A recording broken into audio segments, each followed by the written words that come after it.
তার ফোন বিক্রি করে দিয়ে সে তার চিকিৎসা ব্যয় নির্বাহ করতেছে। গত রাতে একজন ফোন দিয়ে বলছে তার বাড়ির নতুন হাড়ি পাতিল যে পাতিল আছে পাতিল বিক্রি করে দিছে সে। আমার কাছে আপনাদের সামনে কথা বলতে সেগুলো মিথ্যা বলতেছি না, সে পাতিল বিক্রি করে দিছে। এভাবে ধার দেনা করে তারপরে ম্যাচের টাকা ভেঙে চিকিৎসা নিচ্ছে। অনেক তো মনে পড়তেছে না এখন। ইভেন কি পাসপোর্ট অফিসে গিয়ে ছবি তোলার জন্য আমার ছোট ভাই 1.5 ঘন্টার মতো দৌড়াদৌড়ি করে লাস্টে ওনাদেরকে বললাম আমি কিছু না, আমি তো অসুস্থ মানুষ, দাঁড়াইতে পারতেছি না, আমার হাঁটতে চলতে অনেক কষ্ট হয়, আমাকে যদি একটু ফেভার করতেন। ও তারপর অনেক কষ্ট করে 1.5 ঘন্টা পরে গিয়ে অফিসারদের সাথে কথা বলতে পারে, তারপর আমাকে একটা ওরা সুযোগ করে দেয়। এখনো আমার পাসপোর্টটা পেন্ডিং এ আছে, এখন পুলিশ ক্লিয়ারেন্সের মধ্যে পেন্ডিং এ। আমি আপনাদেরকে দেখাতে পারবো দরকার যদি আপনারা দেখতে চান। এখানে আবার ভিসা প্রসেসিং, যারা ইতোমধ্যে বিদেশ গেছে তাদের সাথে আমি কথা বলছি, কি পরিমাণ যে কষ্ট নিগ্রহ। এখানে আমার যারা মন্ত্রণালয়ে আছে বা যারা আমলারা আছে তারা কোনো ধরনের কোঅপারেট করতেছে না।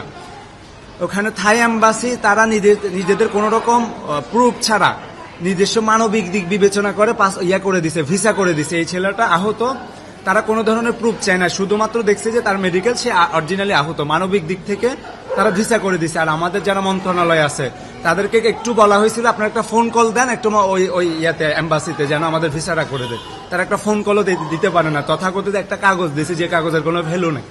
আমরা গতকাল আমার স্বপন ভাই সহ আমি গেছি, আমাদেরকে ছেলেরা বারবার ফোন দিচ্ছে যে ওদেরকে একসাথে রুগীদেরকে কোথায় সিআরপিতে পাঠিয়ে দেওয়া হচ্ছে। নিটোর হচ্ছে সরকারিভাবে সরকারি হাসপাতাল এবং কি পুনর্বাসন কেন্দ্র, সরকারি হসপিটাল থেকে আপনি বেসরকারি জায়গায় পাঠাবেন কেন? পরবর্তীতে যখন আমরা যাই উনি অস্বীকার করে যে উনি এ ধরনের কোনো কথা বলে নাই। পরবর্তীতে ওনার সাথে আমরা দেখা না করে কথা না বলে পরবর্তীতে চলে আসে, ওনাদেরকে বলে আসছে তোমাদেরকে যদি আবারও ফোর্স করে তারপর আমরা পরবর্তীতে স্টেপ নিব।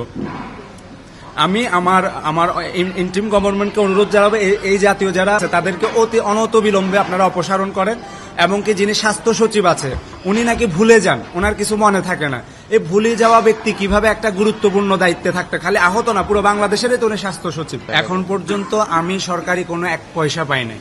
আর আমি যতটুকু জানি সরকার এখন পর্যন্ত কোনো ধরনের কাউকে ওভাবে টাকা দেয় নাই অফিসিয়ালি।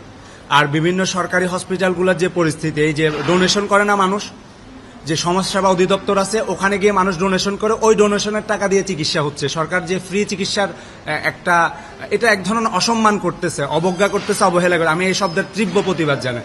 এখন পর্যন্ত আমার ইন্টিম গভর্নমেন্ট ওই জায়গা থেকে কোনোভাবে, আর যে জুলাই ফাউন্ডেশন, ওই জুলাই ফাউন্ডেশন থেকে হয়তো আমাদের শহীদ ভাইদের ফ্যামিলির একটা আমি নিউজ দেখছি দেশ টিভিতে যে একটা ফ্যামিলিকে 5 লক্ষ টাকার একটা চেক হস্তান্তর করছে স্নিগ্ধ।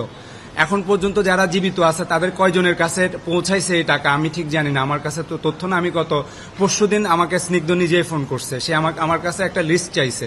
এখন আমি কি গভর্নমেন্ট নাকি, সে আমার কাছে কেন লিস্ট চাই আমি সেটা জানি না। সে কিন্তু আন্তরিকতা থেকে চাইছে, সেটা আমি বুঝতে পারছি যে সে আমাকে চিনতে পারছে বা আমার সাথে যারা আছে তাদের একটা লিস্ট চাইছে।